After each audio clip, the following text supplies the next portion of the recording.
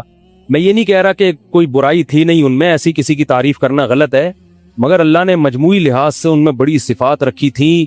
یہ صفات کیسے پیدا ہوئیں؟ اللہ نے ایک برائی سے بچنے کی توفیق دے دی.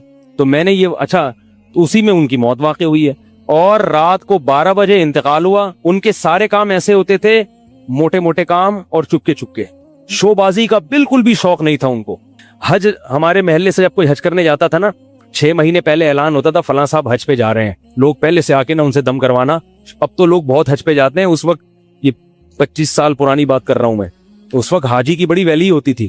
حج پہ جو جانے والا ہوتا تھا نا, لوگ اس سے پہلے سے ماشاءاللہ حج پہ جا رہے ہیں. ہمارے امام صاحب پوری رننگ کمنٹری شروع کرتے تھے اسپیکر پہ. اب وہ حج پہ جانے والے ہیں, اب ان کا نام آ گیا ہے. جنازے کی بھی رننگ کمنٹری ہوتی ہے ہمارے محلے میں, اللہ امام صاحب کی مغفرت فرمائے, انتقال ہو گیا ان کا بھی. اس کو لوگ کہتے تھے یہ رننگ کمنٹری شروع کر دیتے ہیں. جنازے کی چارپائی اٹھ چکی ہے, تمام حضرات سے گزارش ہے کہ جنازہ گاہ میں پہنچ جائیں. اب جنازہ گھر سے نکل چکا ہے, میت کو غسل دیا جا چکا ہے, عیدی سینٹر سے لاش گھر میں آ چکی ہے. پوری نا کمنٹری ہوتی تھی.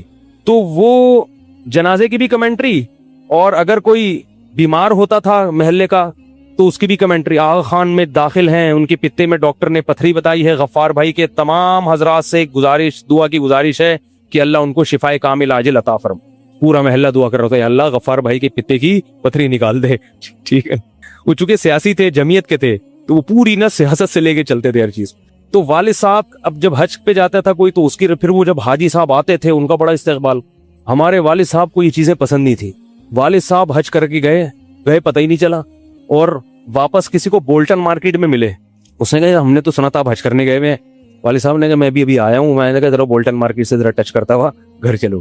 ایک تھیلا تھا ان کے پاس, اسی تھیلے میں حج بھی ہو رہا ہے. پوری دنیا دیکھی تھی والد صاحب نے, پوری دنیا کا سفر کیا. بتاتے تھے کہ چین اور آسٹریلیا یہ 2 ملک ایسے ہیں جہاں میں نہیں گیا, باقی دنیا کا کوئی ملک ایسا نہیں ہے جس میں گیا نہ ہوں. لیکن اتنی سادگی کہ آپ کہیں گے کہ شاید یہ کبھی انڈا موڑ بھی نہیں آئے ہوں گے. کوئی شوبازی نہیں تھی, ایسے چپکے سے گئے ہیں اور حج کر کے چپکے سے واپس. شہرت پسند نہیں تھی, بالکل پسند نہیں تھی شہرت. تو کوئی بھی کام ہے بس آرام سے چپکے سے کر لیا. ختم قرآن کے موقع پر ہمارے امام صاحب نا سب کو بلاتے تھے. ہاں بھائی, اب تو والد صاحب کو پسند نہیں ہوتا تھا کہ نام لیا جائے میرا, تو یہ چیز لوگ ان کی پسند کرتے تھے. تو ان کی موت بھی ایسے ہی ہوئی ہے چپکے سے. رات 12 بجے انتقال ہوا. میں مدرسے میں تھا, ہم لوگ پہنچے, ہم تو حیران ہو گئے یہ کیسے ہو گیا بھائی ایک دم.